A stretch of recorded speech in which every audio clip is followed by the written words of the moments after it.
Hello. Today I want to discuss suffering because I've mentioned it quite a bit in the other shows. So I've done some quotes, got them together because Gurdjieff talks a lot about suffering, our own suffering, other people's suffering, as we must remember. Everybody suffers, everybody carries a burden. People enjoy their suffering, as Gurdjieff points out to us in his books. People like to suffer, they can't seem to give their suffering up. And while we're working on ourselves, we have to be aware of what our suffering is. And sometimes when we start this kind of work, we do begin to suffer because we're looking back at how we've been in the past, how we're reacting today, and we muck up all the time. We don't always get it right, and then we're suffering from it, woe is me, and all that kind of thing. People do a lot of suffering and they put their suffering on us. People want pity, people want to be recognized for what they are. There's all kinds of suffering. So we shall start with some quotes, and I'm going to start with some Ouspensky actually. And he says, in Search of the Miraculous, page 156, a man must agree to this work, realizing that the result of his work will be every possible discomfort and suffering from the awakening of his conscience, which is what we're trying to do, awaken our conscience. Because when our conscience is awake, it becomes aware of what we are doing and what's important suffering and what is not important suffering, how we use suffering to distract us, to discourage us from the work. And we don't want to be doing that. We want to be using that suffering in a way so that we can change it to a more positive way of being. And he talks about, this is Ouspensky still, talks about how a man feels very uncomfortable should something push him out of his rut. Only by his experience in this discomfort can a man really observe himself. If he wants to work on himself, he must destroy his peace. He sits between two stools, and we're going to come to them two stools in a minute. And Ouspensky's aware, as all people that study Gurdjieff are aware, that we let our suffering try and stop us doing the work.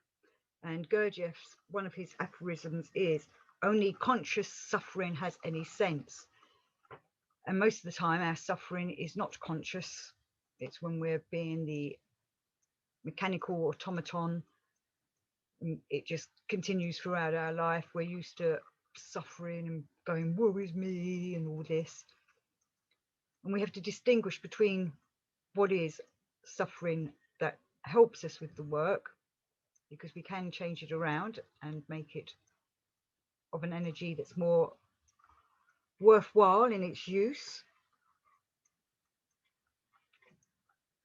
And I'm going to do some views from the real world quotes. So on page 40 of Views from the Real World, you wish to know why we are born and why we die, which is a question we should all be asking.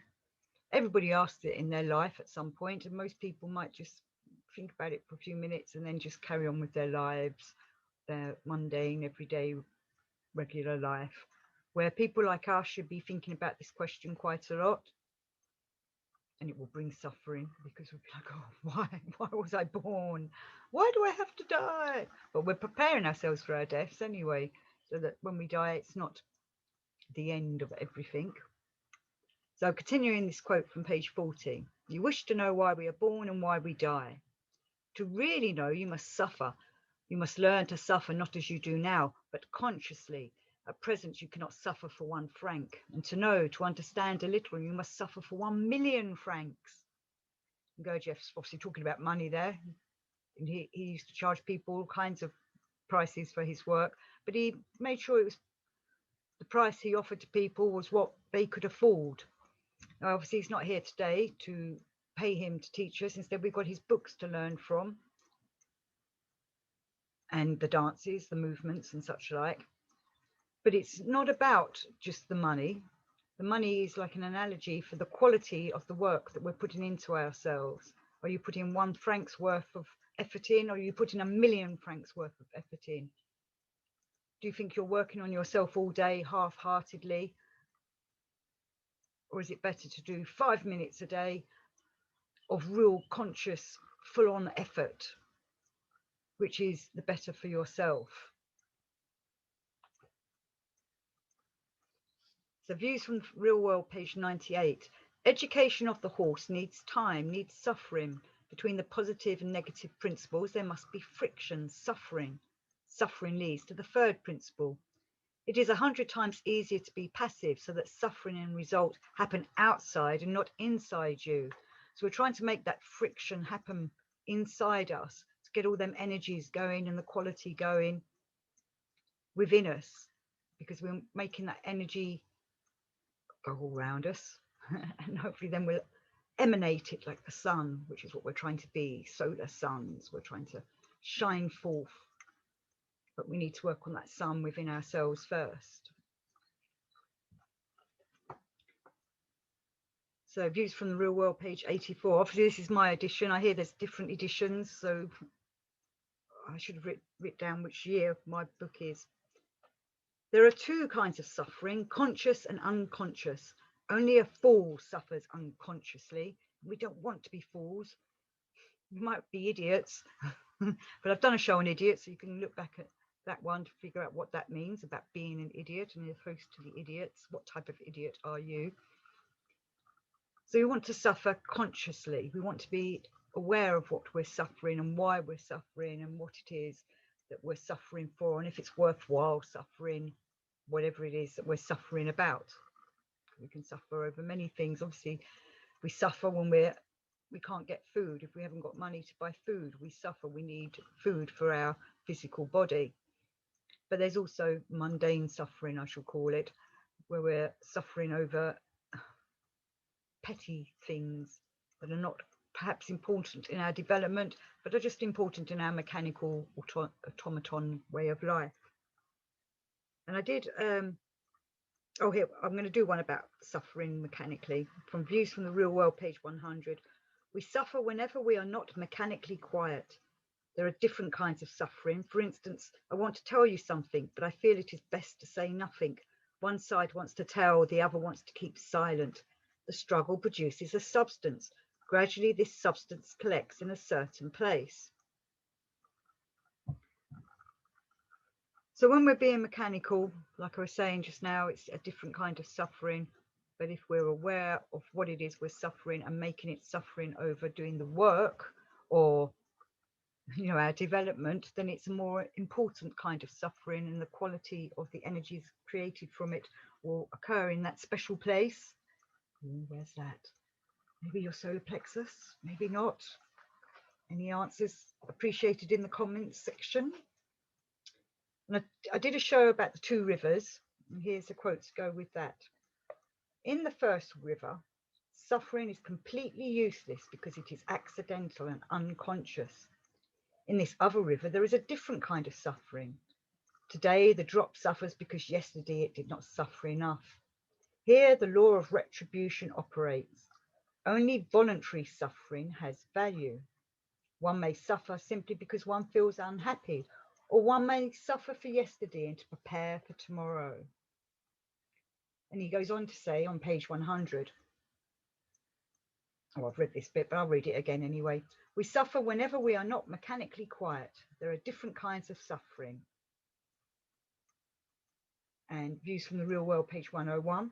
If you try to do something you don't want to do, you will suffer. If you want to do something and don't do it, you also suffer. If you suffer with one center, either thinking or feeling, you get to a lunatic asylum, which is what Gurdjieff calls the world. Suffering must be harmonious. You know, and as you were saying, only conscious suffering has any sense. Views from the Real World, page 250. Suffering can be of 2 very different kinds, a stick with 2 ends. One leads to the angel, one to the devil. One must remember the swing of the pendulum. And after great suffering, there is proportionately great reaction. By the side of every good road runs a corresponding bad one. It is easy to find oneself on the wrong road. Suffering easily becomes pleasurable, and we get attached to our suffering. We don't want to give our suffering up. And he talks about the pendulum swinging back and forth between the angel and the devil. And Maurice Nicole talks in his books on the psychological commentaries about how we want to be in the center. That's how we're trying to get, so that we're not swinging back and forth. We want to be centered, balanced between on that pendulum swing in the middle, where we're between the two, hopefully equal and understanding of both sides. Is that angel talking to you or that devil on your shoulder? And my book Angels and Devils covers that, but it is a fiction book, but it is looking at what we're doing when we've got the angel or the devil talking to us. And Gurdjieff himself suffered creating all this work for us, as he says in All and Everything, page 1185. That first chapter, about which I fought deeply from every aspect, and which I experienced under the most exclusive action of my own willed self-mortification. He stripped himself bare to bring this work to us. He flogged himself to bring it across, whether it was through the movements, his books, when he had the priory and he was trying to teach everyone or give everyone exercises. He was trying different ways to get the message across, because for different people we receive it in different ways. But for me, it's the books, the core teaching. Obviously, I never met Gurdjieff himself, and I never went to the priory. I'm far too young for that. I was definitely not around in them days. So we don't have the, and you don't have the prospect of going to the priory and being taught by Gurdjieff himself, but the books will be there to help us. And with our suffering, we're trying to crystallize ourselves, which is what Gurdjieff talks about a lot, the crystallizing inside ourselves of the right energies, being harmonious, crystallizing ourselves to be the sun that we want to go forth, sun that illuminates out. So from All and Everything, page 241. One of the best means of rendering ineffective the predisposition present in your nature of the crystallization of the consequences of the properties of the organ Kundabuffer is intentional suffering. Remember, there were two sufferings. So he's saying we need to do intentional suffering. And the greatest intentional suffering can be obtained in your presences if you compel yourselves to be able to endure the displeasing manifestations of others towards yourself.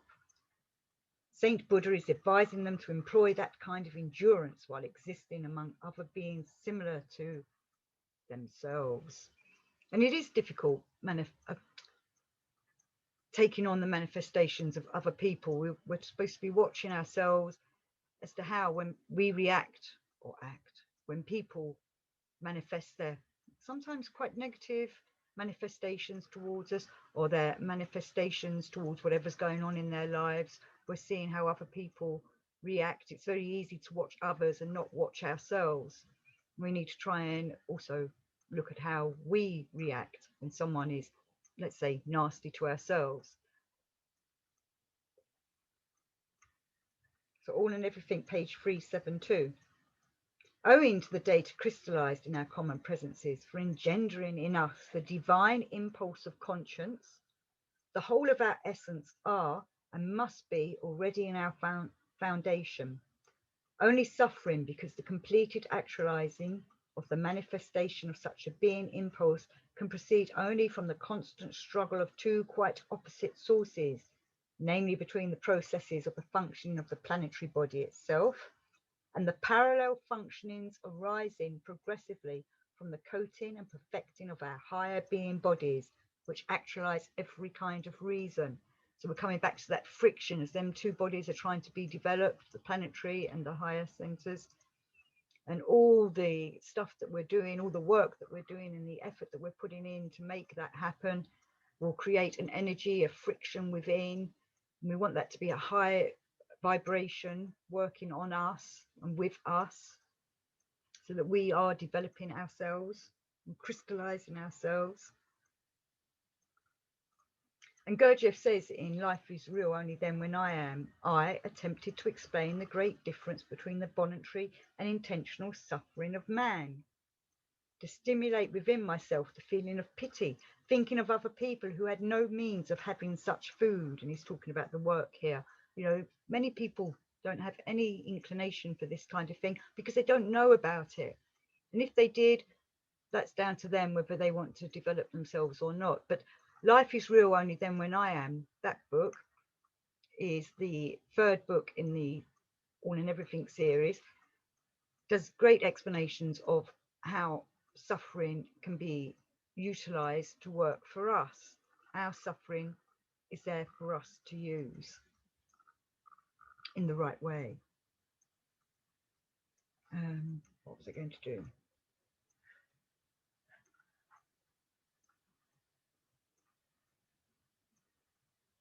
Right, so Mullah Nasir Eddin is in All and Everything, one of the main characters. You might have heard of him before that from he's a character from,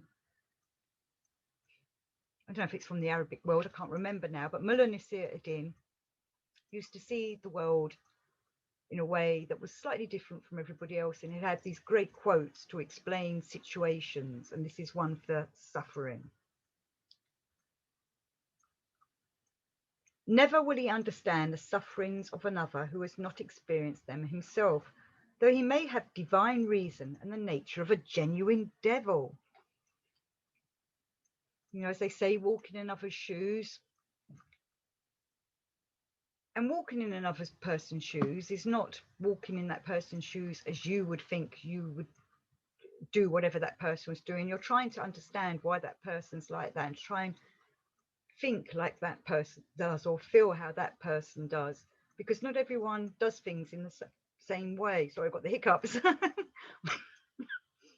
Doesn't do things in the same way.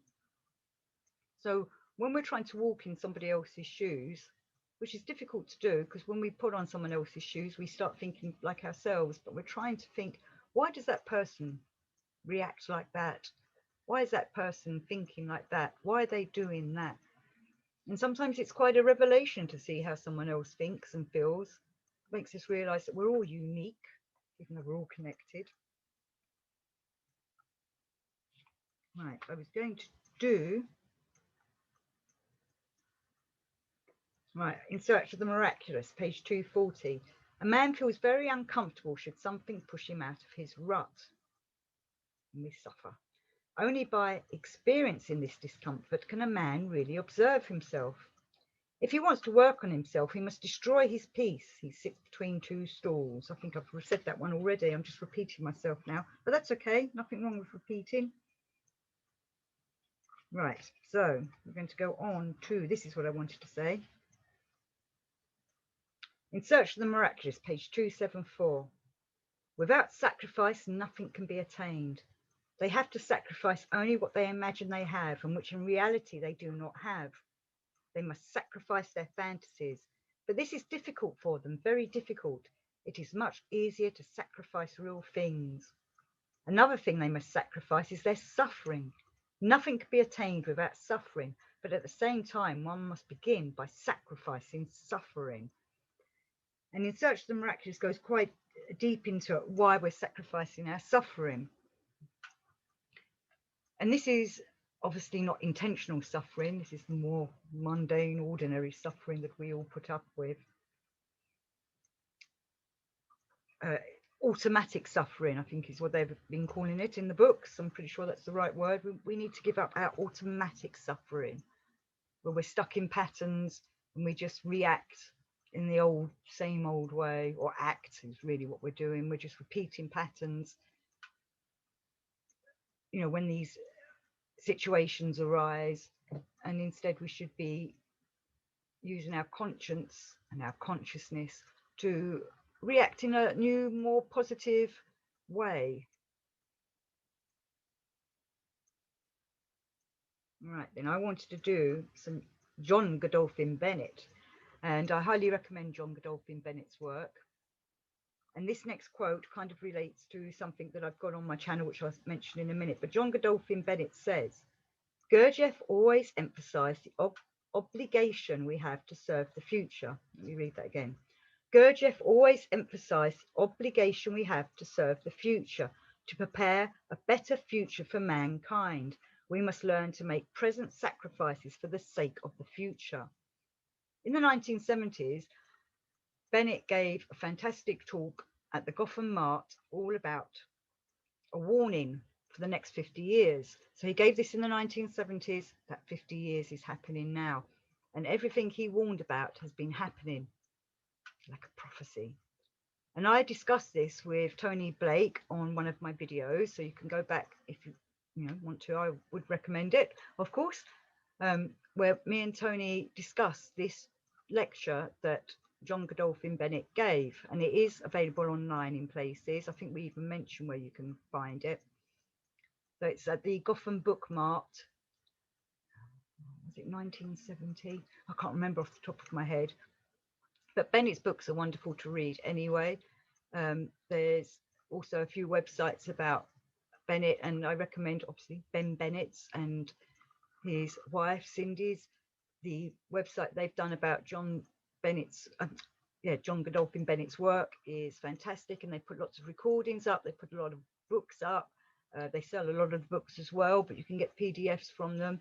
It's a great archive, obviously, of Ben Bennett's father's work. So I highly recommend that. And should I end up with that one? I think I shall, because, okay, let me just do this one from Knott. If we wish to progress in this work, we must sacrifice this mechanical suffering, resentment, irritation, despondency, self-pity, sentimentality, all that represents our personality.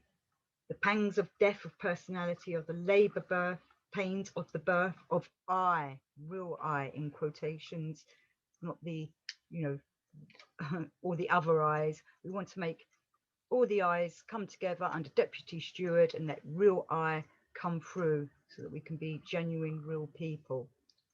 So thank you for suffering through this video. And I look forward to chatting to you all again soon. Peace to you all. Until next time, take care.